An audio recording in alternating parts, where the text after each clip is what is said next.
Hi పిల్లలు, ఈ వారం కథ పేరు గారెలకొండ బూరెలకొండ. వినండి. పూర్వము దండకారణ్యంలో అక్షయుడు, దుర్జయుడు అనే ఇద్దరు రాక్షస సోదరులు ఉండేవారు. వాళ్ళు తమకు కంటపడ్డ మనుషుని చంపి తింటూ ఉండేవాళ్ళు. అయితే అరణ్యంలో తపస్సు చేసుకుంటూ ఆశ్రమ జీవితం గడిపేవారి జోలికి మాత్రం పోయేవారు కాదు. ఎందుకంటే వారి వద్ద తపశ్శక్తి ఉంటుందని, వారు శపించేస్తారేమో అని భయపడేవారు. ఇలా ఉండగా సాకేతుడు అనే మహర్షి తన తపోబలం చేత ఒక వింత పాత్రను సంపాదించినట్లు ఆ రాక్షస సోదరులిద్దరూ విన్నారు. ఆ పాత్ర ఏ పదార్థాన్ని కోరితే ఆ పదార్థం ఇస్తుందని, ఆఖరికి మాంసాహార వంటకాలను కూడా ఇస్తుందని వాళ్ళు తెలుసుకున్నారు. అక్షయుడికి అడవి జంతువుల మాంసం అంటే చాలా ఇష్టము. అలాగే దుర్జయుడికి మనుషుల తాలూకా మాంసం అంటే చాలా ఇష్టము.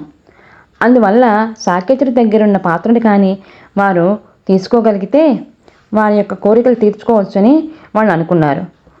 వెంటనే రాక్షస సోదరులిద్దరూ రహస్యంగా సాకేతుడి ఆశ్రమంలోకి చొరబడి ఆ మహర్షి భద్రంగా దాచుకున్న పాత్రను చేజెక్కించుకున్నారు. పాత్ర అయితే సొంతమైంది, కానీ వాళ్ళిద్దరికీ ఒక విషయంలో పేచీ వచ్చింది. ఆ పాత్రను ఎవరి దగ్గర ఉంచుకోవాలి అన్న విషయంపై ఇద్దరికీ తెగు ప్రారంభమైంది. వాదోపవాదాలు జరిగాయి. ఎంతసేపటికి సమస్య పరిష్కారం కాలేదు. చివరికి అక్షయుడు తేల్చి చెప్పాడు, సోదరా, మనలో మనకు తగులొద్దు. మనుషులకు మనకంటే ఎక్కువ తెలివితేటలు ఉంటాయనే కదా మనం వాళ్ళ మాంసం తింటున్నాము. అందువల్ల ఎవడైనా మానవుడు కనపడతాడేమో చూద్దాం. ముందు వాడిని మన తగు తీర్చమందాము. తీర్చిన తర్వాత వాడిని మనం కరకర నమిలి మింగేద్దాం అన్నాడు. సరే అనుకుని ఇద్దరు ఆ పాత్రను వెంట పెట్టుకుని ఎవరైనా మానవుడు కనపడపోతాడా అని వెతకసాగారు. అయితే కొంతసేపటికి గాంగేయుడు అనే యువకుడు కట్టెలు కొట్టుకోవడానికి అడవిలోకి వచ్చాడు.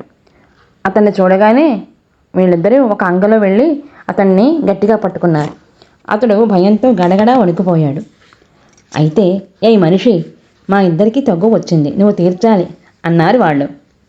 గాంగేయుడు కాస్త ఊపిరి పీల్చుకున్నాడు. ఓ సింతే కదా, అదంత పని అన్నాడు. అయితే మమ్మల్ని కిందకు దించు అన్నాడు గాంగేయుడు. వెంటనే అతన్ని కిందకు దించారు. దుర్జయుడు తమ తగాదాను అతడికి వివరించి చెప్పాడు. ఈ లోపల గాంగేయుడికి వాళ్ళ బారి నుండి తప్పించుకునే ఉపాయం కూడా తట్టింది. సరే, ఆ పాత్రను నా చేతికి ఇవ్వండి. నిజంగా మీరు చెప్పే వింతమహం ఈ పాత్రలో ఉందో లేదో చూస్తాను అన్నాడు.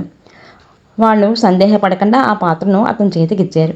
గాంగేయుడు పాత్రను బోలించి, నాకు బూరెలు కావాలి, గారెలు కావాలి అన్నాడు. అంతే, గారెలు బూరెలు 2 గుట్టలుగా పడసాగాయి.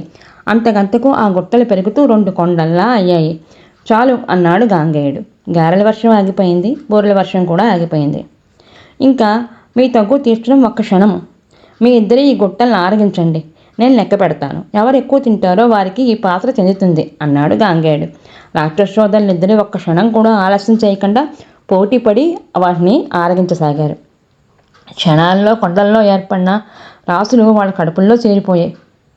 గాంగేయుడు మళ్ళా పాత్రను బోలించి మళ్ళా గారెల కొండను మళ్ళా బూరెల కొండను సృష్టించాడు. రాక్షస సోదరులు వాటిని కూడా కడుపులోకి పంపించేశారు. గాంగేయుడు ఇంకా గారెలు ఇంకా బూరెలు సృష్టిస్తూ తినండి అని వాళ్ళని ప్రోత్సాహపరిచాడు.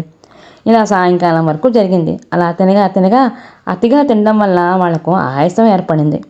నేతిగారెల్లో నెయ్యి, బూరెల్లోని తీపి వారికి మగత కలిగించాయి. చివరకు రాక్షస సోదరులిద్దరూ మైకంతో పడిపోయారు. వెంటనే గాంగేయుడు ఒక్క క్షణం కూడా ఆలస్యం చేయకుండా తాను కట్టెలు కొట్టుకోవడానికి తెచ్చిన గడ్డలతో వాళ్ళిద్దరినీ చెట్టును నరికినట్లు నరికి పోగులు చేశాడు. వెంటనే ఆ పాత్రను తీసుకుని వెనక్కి తిరిగి చూడకుండా ఇంటి ముఖం పట్టాడు గాంగేయుడు. ఇదండి కథ ఎలా ఉంది? నచ్చితే లైక్ చేసి సబ్స్క్రైబ్ చేయండి. బాయ్.